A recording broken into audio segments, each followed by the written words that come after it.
Swissair 111 is en route from New York to Geneva. The passengers are settling back to enjoy the flight. Business class and economy class, they would have absolutely no idea that anything was amiss. As cabin power is cut, some passengers are mildly concerned. There's no need to worry. We'll be landing very shortly. But in the cockpit, it's a different story.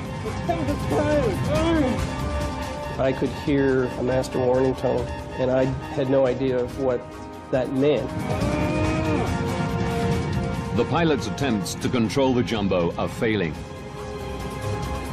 Few on board realize they only have minutes to live.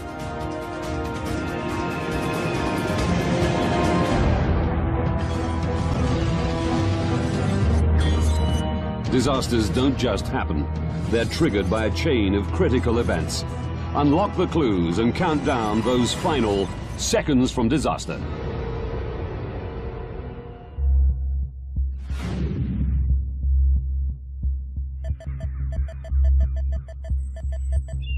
Golden's Bridge, New York.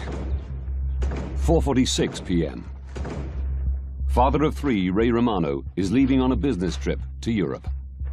Lynn, are you almost done, honey? Just finishing up. Is it time already? It's time. I just made partner in his accounting firm that he worked for his entire life. He was just an all-around good man. I'll see you next week. Please call. Of course.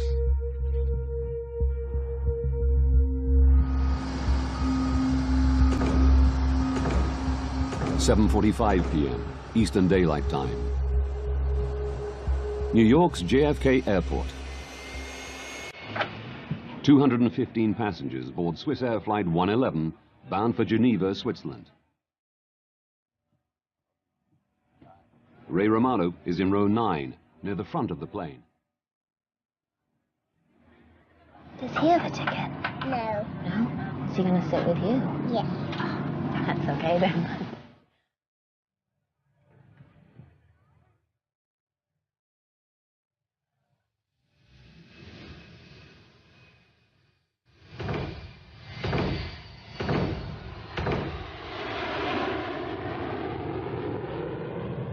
Captain Urs Zimmermann and First Officer Stefan Löw will fly through the night on the 8-hour journey.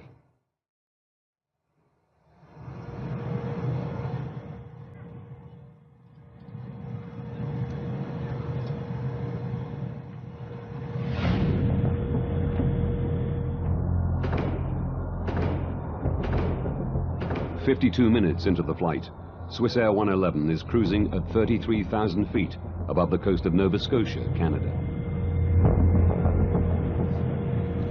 Riechst du was? Ja, Mo, ich schmecke da schon etwas da. Aber auch nicht, wo das ist.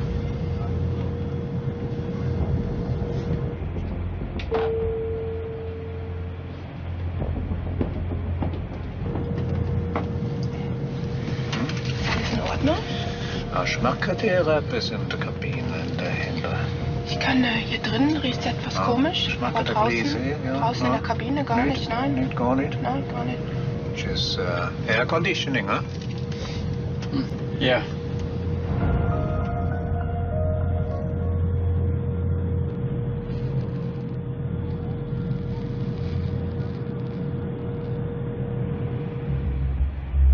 How about we colour in space rocket? I'm going to just look for pink and purple. Thank you. Just perfect.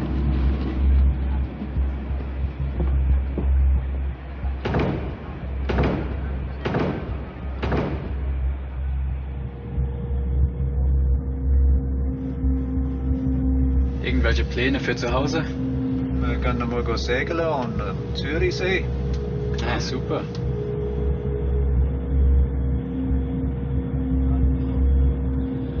Ist es eben nicht so gut da. Schau mal da. She's gar nicht so good. Captain Zimmerman decides to land and get the plane checked. Swissair 111 Heavy is declaring pan. We have smoke in the cockpit. Request immediate return to a convenient place, please. I guess Boston. Swissair 111 Heavy, go ahead. Air traffic control tells him Halifax Airport is much closer than Boston, just 122 kilometers away. Would you prefer to go into Halifax? Affirmative for Swissair 111 Heavy. We prefer Halifax from our position.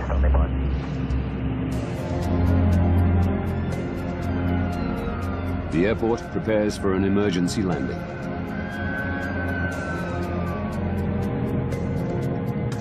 The smoke has gone, but the pilots still want the plane checked. They use oxygen masks as a precaution and begin to descend. The captain has turned on the fasten seatbelt sign. We have a problem with the air conditioning, which needs to be rectified before we continue the flight. We will be detouring into Halifax Airport in Canada.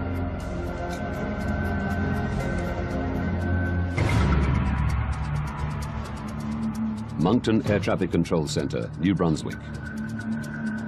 I had a quick look on my radar to see where the aircraft was and estimated that it was about 20 minutes away from the airport. It's Bill Pickrell's job to guide the plane safely into Halifax. It was going to be a fairly straightforward operation because they were lined up almost perfectly for a straight approach at that point. Swissair 111, good evening. Can I vector you to set up for runway 06 at Halifax? Yes, vectors for 6 will be fine. Swissair 111 Heavy. Okay, it's a back course approach for runway 06. We're 30 miles to fly to the threshold. We need more than 30 miles. Swissair 111, roger, turn left, heading out 0130. The plane is too high to make it into Halifax on the first pass. As a general rule, at that distance from the airport, ideally the aircraft would have been down around 10,000 feet. In this case, they were approximately 20,000 feet or slightly above that. The pilots loop while they descend further. Swissair 111, when you have time, can I have the number of souls on board and the amount of fuel you have left? Roger, we must dump some fuel. Maybe do that in this area during descent. My reaction was to turn to my colleague and say, oh no, he has to dump fuel now, and then immediately look to see where it would be safe to do it and at the same time keep him close to the airport. Pickrell suggests they dump over the airport or detour further and dump over the ocean. The pilots choose the ocean. It'll be about 10 miles before you're off the coast. You're still within about 25 miles of the airport if you have to get to the airport very quickly. Okay, that's fine for us. Please tell me when we can start to dump the fuel.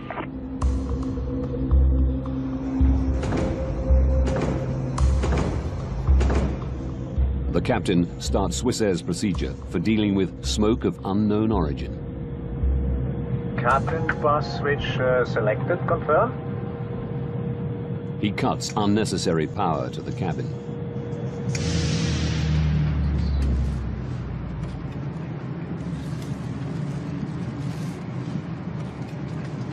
Excuse me.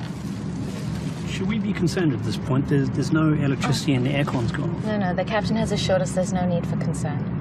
It's just usual procedure in an emergency landing. An emergency landing? There's no need to worry. We'll be landing very shortly. Could you strap her in, please?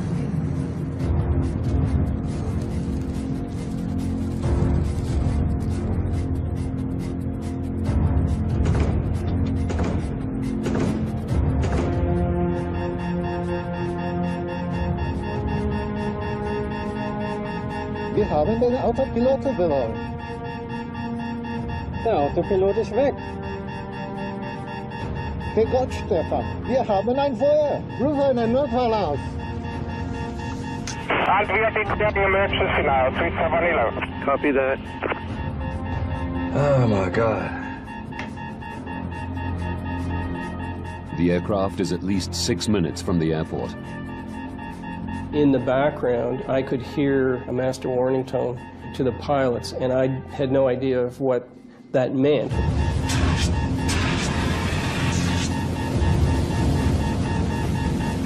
Komm schon, mach das! 11 Heavy, we starting jump now, we have to land immediate. Swissair 111, roger.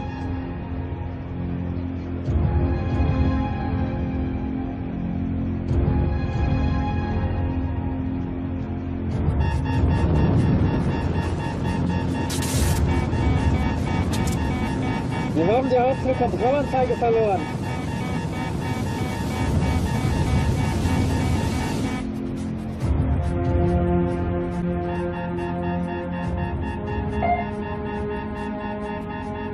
We've lost the transponder. Transponder's gone. Come in, Swissair 111. All communication with the plane is lost. Swissair 111, come in.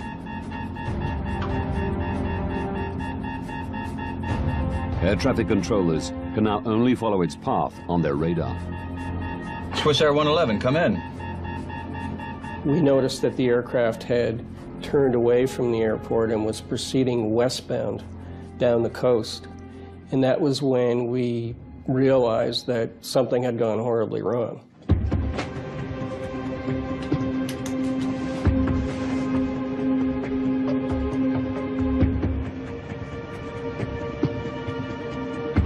Jesus Christ.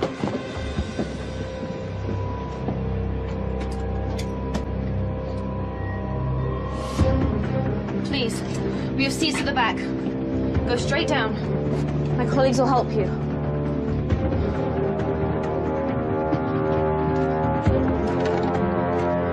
Smoking first class.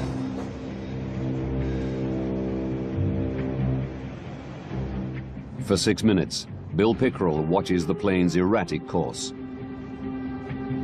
It was a very, very helpless feeling to just sit there and not be able to do anything about it.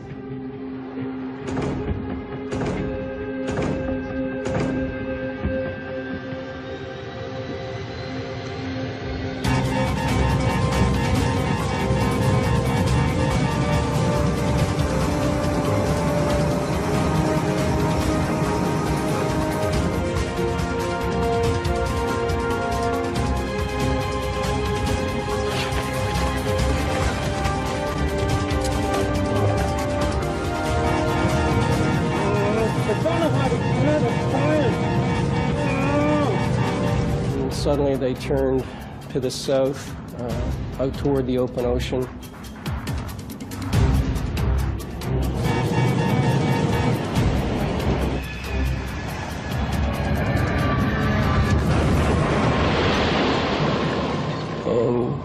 And the aircraft disappeared. Oh my God, I think we've lost her. I think we've lost it. Swissair 111, come in. Swissair 111. Oh my God.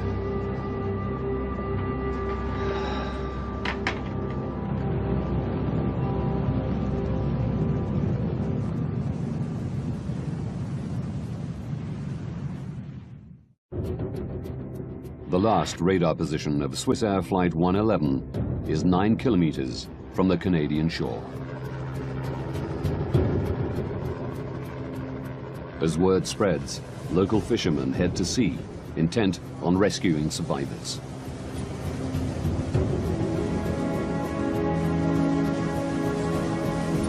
We think nothing of jumping in the boats in the night time and going and helping out as much as you can. And it was just a natural thing to do. It takes Wayne Manuel an hour to reach the site. You could see the rest of the boats that were out there at the time, but you could smell the fuel from the jet. And as we got closer, you could see debris floating.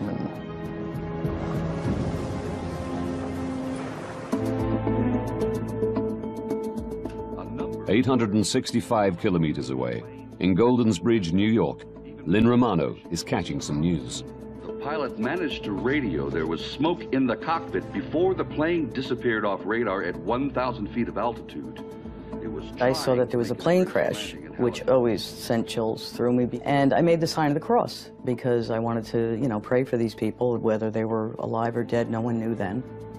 It was on a flight out of New York on its way to Geneva. Tom, tell us what you've been seeing and hearing from your position. The more I watched the news, the more I realized that this was his flight. All evening long, emergency vehicles have been positioned along the coastline waiting for possible survivors. I called the 800 numbers and I said, look, you know, it's Swissair Flight 111. He's in seat 9F. I have all of the information here. Somebody's got to tell me that he was on this aircraft. Was it Swissair 111? I knew that it was the same aircraft.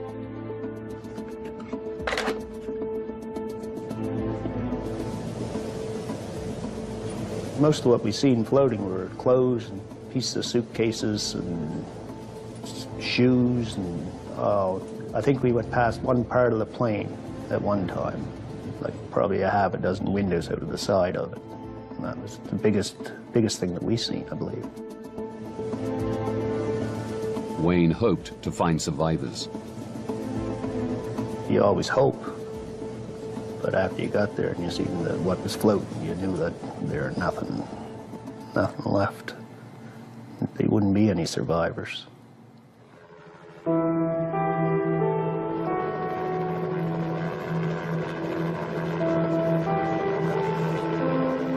The devastating news is confirmed at daybreak. All 229 people on board Swissair Flight 111 have perished. They basically told me, you know, there were no survivors, and I really don't remember much after that. It felt like my whole soul was being sucked out of my body.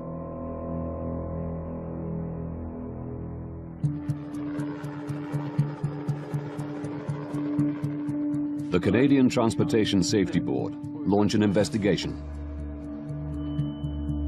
The deputy chief is Larry Vance. He has 31 years' experience as a pilot and 14 as an air crash investigator. His starting point is the tape from air traffic control. We had quite a bit of information, in fact, from the very beginning, because we knew that the aircraft had caught on fire, if you will, and that the pilots were fighting that circumstance. What we were interested in was how the fire started, how the fire spread, and how it eventually disabled the airplane. That's the key for us, was to answer those three questions. Now, by going deep into this investigation, we can reveal what caused a modern passenger airliner to plummet into the Atlantic Ocean, killing everyone on board.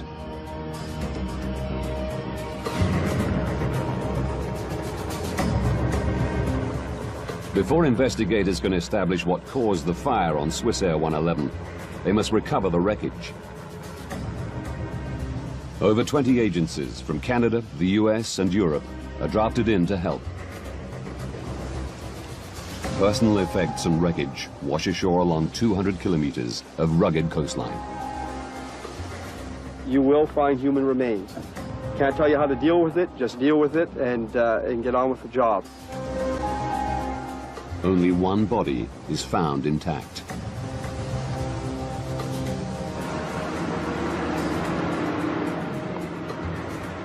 Divers and remotely operated vehicles scour the wreckage 54 meters under the sea.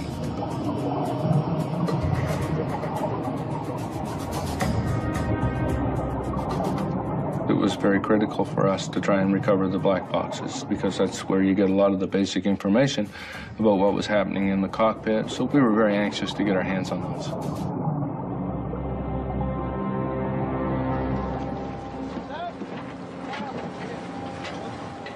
Within 9 days of the crash, both black boxes are found intact. Do we see the emergency checklist for air conditioning smoke?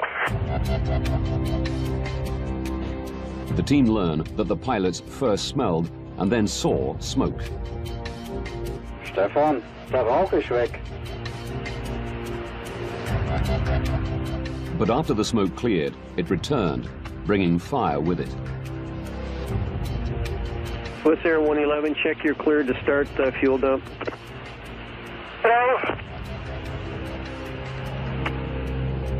But investigators learn little more.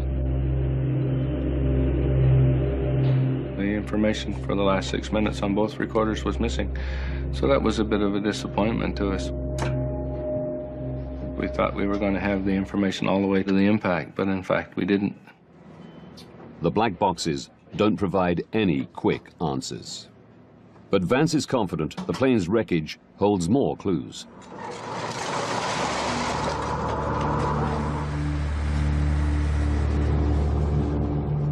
It takes months to retrieve the wreckage and personal effects.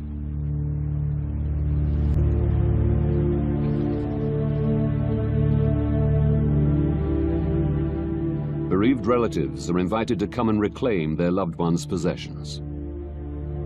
The carnage was unspeakable. I mean, there were suitcases that looked like a demon could have shredded them. And yet there were certain things that were just in perfect condition that they just, you know, picked up out of the water. Lynn sees her husband's notepad with the shopping list he wrote that morning. The fact that, you know, his notepad was there that I could read, magazines were intact, but none of the passengers except one. And when I asked them, you know, why? How could this be? Basically, they just explained it as the G-force and, you know, what happens, and then I wish I never asked.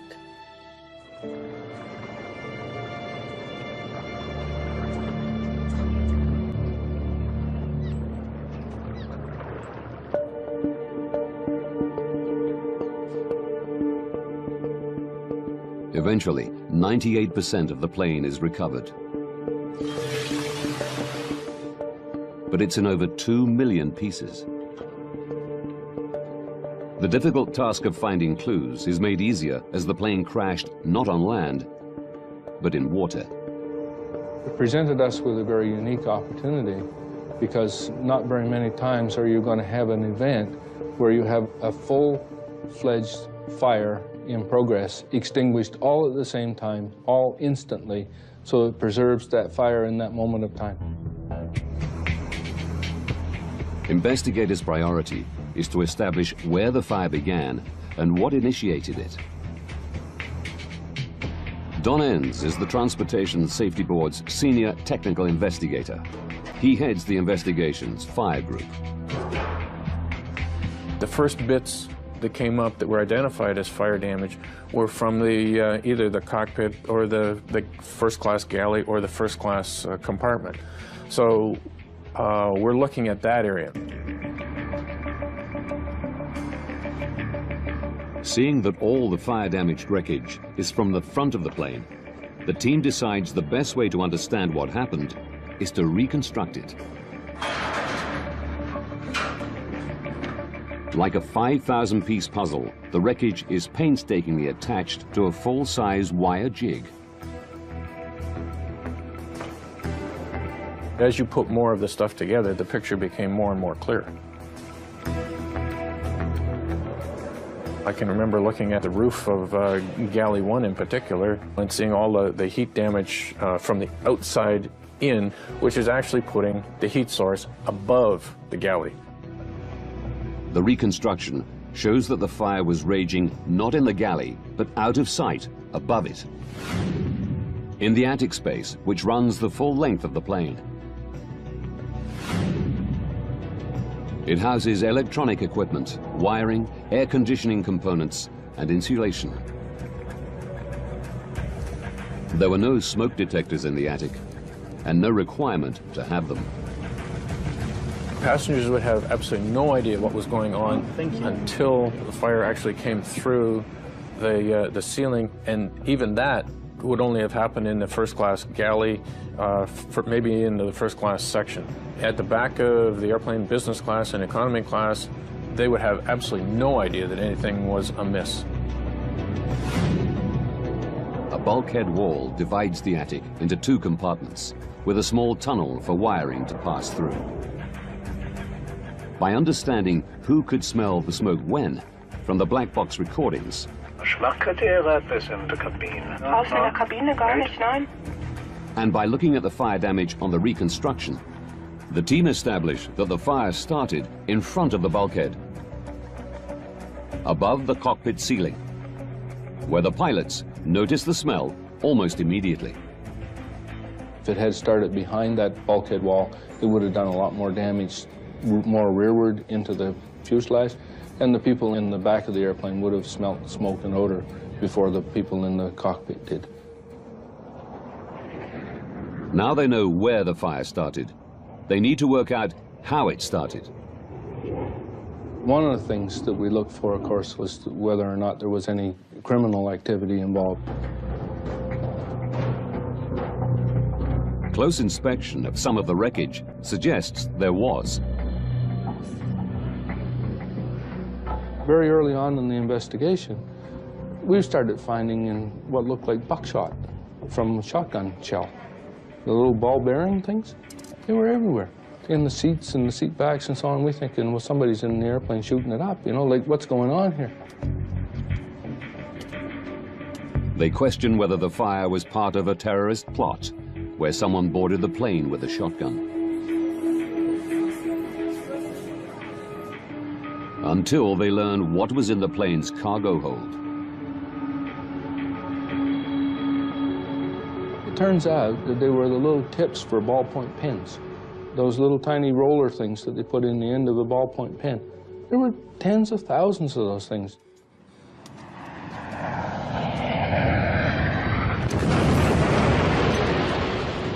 The plane hit the sea with such force, it shot the ball bearings through the cargo hold into the cabin and cockpit.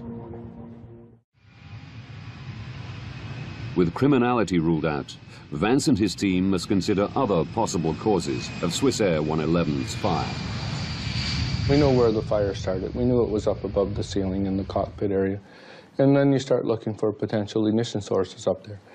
And right away, the obvious one that comes to mind is wiring. The plane housed 250 kilometers of wiring. 3,000 pieces have been collected from the crash site. Air crash investigator Jim Foote knows his team's task is enormous. First, they must try to identify where each wire came from.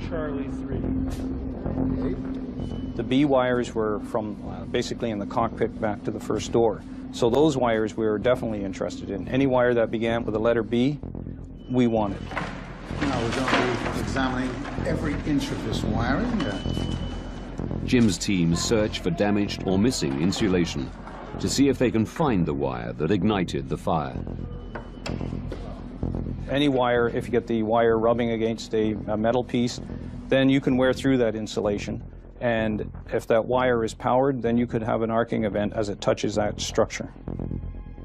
An arcing event is an electrical discharge which leaps from an exposed live wire. Like a tiny bolt of lightning, it creates a split-second flash of light and intense heat. This arc melts the wire's copper threads, leaving a telltale copper ball. It's these copper balls the team search for. They find 20 wire segments that had arced. Most of them ran through the ceiling of the cockpit. Any of them could have sparked the fire. 8 of the wire segments powered the state-of-the-art personal in-flight entertainment system, which was fitted to the first and business class cabins in the year before the disaster.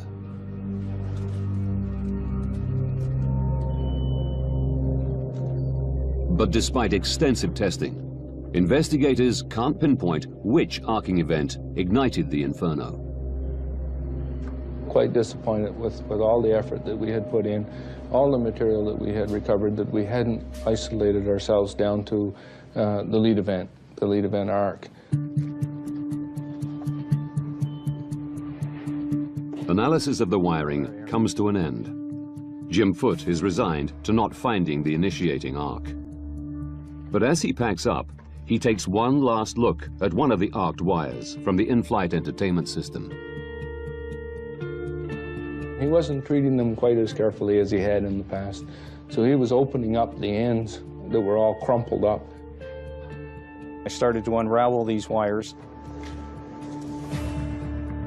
Lo and behold, I found a second arc mark on the same phase as one of the other ones that we already noted. Larry? Have a look. I knew these wires well enough, and Jim knew them well enough, that when I looked through that microscope and I saw that tiny little arc, I thought, wow, that's it. We found it. Jim found it. To confirm that this is the arc that sparked the fire, they place it into a mock-up of the cockpit ceiling's wiring system. There's a lot of wires that come through the ceiling at that area, and they're attached to a metal bracket. What we think happened is that this wire chafed on this bracket. Planes are subjected to constant vibration as they travel at over 900 kilometers an hour. Investigators believe vibration caused the chafing. The wire's insulation became damaged, allowing the wire to arc on the metal bracket. We finally come to a conclusion in our own minds, almost instantly, to say that had to be it, because we knew from the positioning of those wires that where he had found that little arc was exactly where the fire had started. The team were concerned the in-flight entertainment system had not been properly installed. As a precaution, Swissair removed this non-essential system from its entire fleet. We can begin to speed up this process. Investigators had found the source of the fire on Swissair 111, but there were more questions they wanted to answer. They knew the pilots couldn't prevent the fire. They needed to know whether they could have prevented the crash. As investigators, you have to say what circumstances were these pilots in that caused them to do what they did that led to the eventual loss of the aircraft. Vance and his team scrutinized the decisions they made in the minutes before impact.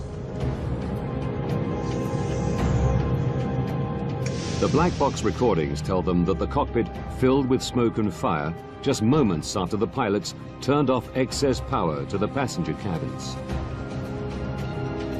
One of the things that they ended up turning off is they turned off the recirculating fans, which are in the back, and that changed the whole airflow for the fire. These fans had drawn the blaze through the bulkhead, away from the cockpit area. Once switched off, the blaze changed direction. It just went like that. It changed just right off the bat. The fire raged above the cockpit, burning through the ceiling and disabling critical aircraft systems. We took out almost all of the pilot's instruments that they used to control the airplane, to fly the airplane, to keep it upright, to know which way's up and which way's down. And these instruments all started to fail, all in and around the same time. The stricken plane was no longer flyable. But the pilots are not blamed for turning off the power to the passenger cabins. They were following Swissair's procedure for managing smoke of unknown origin. Ultimately, there was one critical decision the pilots made in the minutes before the crash, which attracted widespread criticism. There are still questions about whether the pilots took too long to try an emergency landing. Investigators say they turned towards Halifax, but then looped again over the sea to dump fuel. The pilots' choice to dump fuel added minutes to the flight. It was a procedure they could have ignored. Investigators want to know whether this detour cost the lives of the 229 souls on board. So what was our initial altitude? It was 33,000 feet. They calculate that for a direct approach to Halifax, the pilots should have started their descent at the moment they declared pan, pan, pan. But at this time, they didn't know that Halifax Airport was an option. Furthermore, a fully functioning plane would have needed 13 minutes to make the descent. Theirs was only flyable for 10. By the time they decided they were going to dump fuel, they weren't going to make it to Halifax anyway. They were going to crash somewhere. Their decision on whether or not to dump fuel did not make one iota worth of difference as to whether or not they were going to live or die. Captain Urs Zimmermann and First Officer Stefan Löw are cleared of any responsibility for the crash of Swissair 111.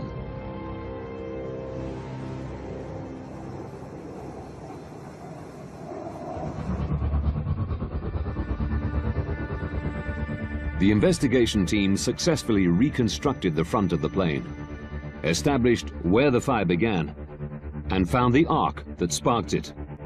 But they know a single spark did not bring the airplane down. To prevent future fires, the team needed to find out what had been burning.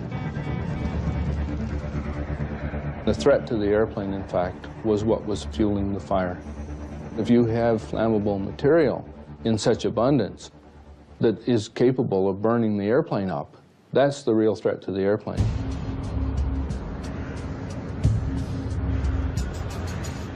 All the materials in American planes have to pass the US Federal Aviation Authority's flammability test before they can be used. But something in Swissair 111's attic was clearly very flammable. I can think of nothing in the areas that exist that would promote burning. Their attention is drawn to the shiny metallized material that covered the fiberglass insulation, MPET, more commonly known as metallized mylar. We recovered some of that insulation blanket cover material, the metallized mylar, floating on the ocean. There were little pieces of it, and what do you suppose, but it showed burn marks. It showed that it had been on fire. Metallized mylar was installed in 699 US registered planes. If it had fueled the fire, all of them were also at risk. We had enough of it that we were recovering that wasn't burned, that we took a wee bit of it and set it on the hangar floor and touched a match to it.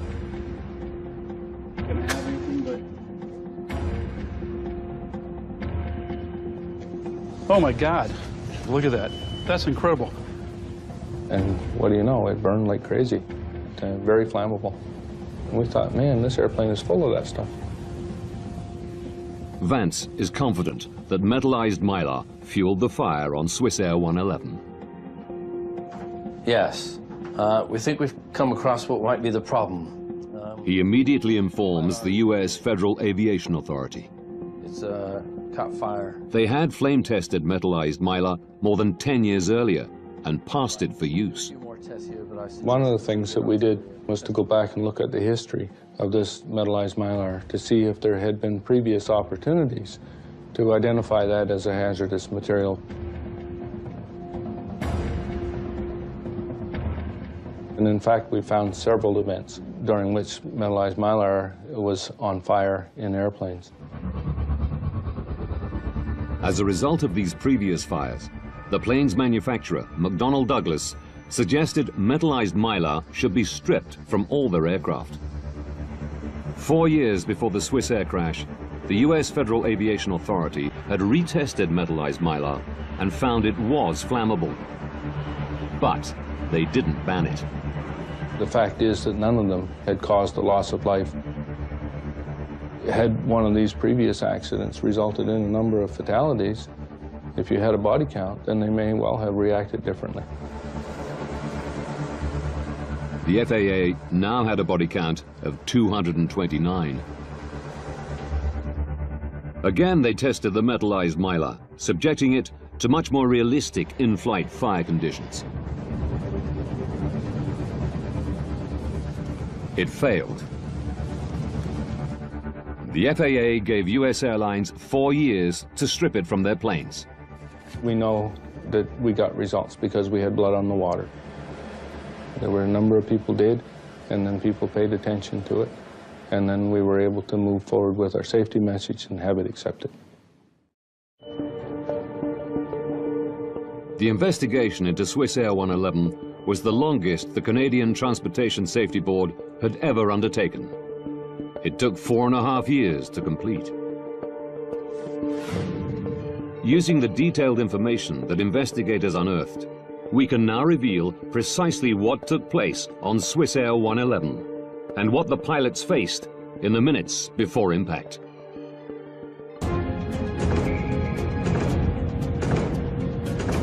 "21 minutes to disaster. A wire in the attic arcs, igniting metallized mylar. The pilots smell something strange, but think it's an air conditioning problem. 18 minutes to disaster. Seeing smoke, they decide to land and head towards Halifax.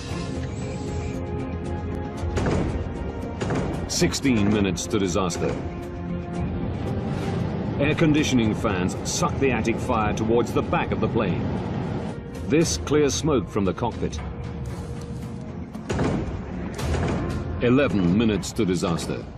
While looping to lose height, the pilots choose to detour further and dump fuel over the ocean. They don't know what's happening in the attic.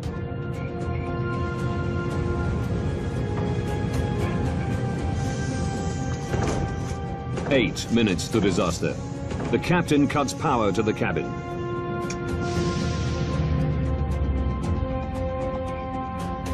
This shuts down the air conditioning fans, allowing the inferno to rage directly above the cockpit. 7 minutes to disaster. The blaze destroys the autopilot system, forcing the pilots to fly manually. Only now do they realize the enormity of the problem. Investigators suspect Captain Zimmerman fights the fire, leaving First Officer Lerv to fly the stricken plane. 6 minutes to disaster. The fire disables the flight displays, communications with air traffic control, and the black boxes. In the searing heat, First Officer Lerv struggles to keep control, but the plane is no longer flyable.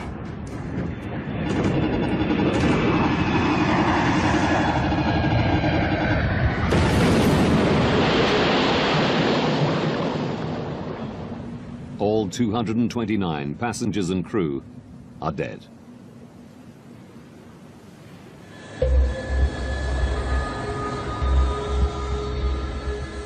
To ensure against further loss of life, Canada's Transportation Safety Board made recommendations. Many have been adopted globally by the aviation industry. They suggested that procedures for dealing with smoke of unknown origin be radically rethought. Our recommendation was that if you have smoke or odor in an airplane, that you have to assume that it is a fire that's out of control until you prove otherwise. And that, I think, has sunk its way into the aviation community a lot better than it did before Swissair 111. Investigators' biggest success was the banning of flammable metallized mylar.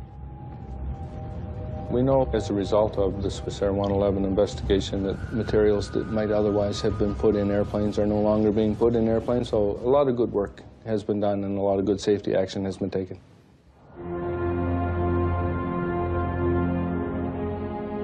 While metallized mylar is no longer used in Western countries, airlines in some developing countries have not been persuaded to remove it from their planes. Lives are still at risk. The next steps to make air travel safer may only be taken after another tragic incident. There has to be another event which refocuses people's attention, and that you have to say, we told you so, and you didn't fix it, now you better fix it because it's going to happen again. You cannot make people make change unless they feel a liability.